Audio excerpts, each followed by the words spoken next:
Gente, acabamos de colocar um comedouro novo aqui na praça da caixa d'água aqui, ó, atrás do shopping, tá vendo?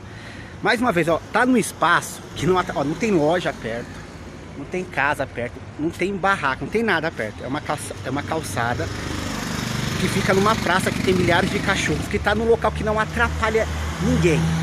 A gente espera que a galera não vandalize. A gente colocou plaquinha aqui, adesivamos, colocamos esse telhadinho aqui, ó, para evitar os pombos. O cachorro vem aqui, levanta e come.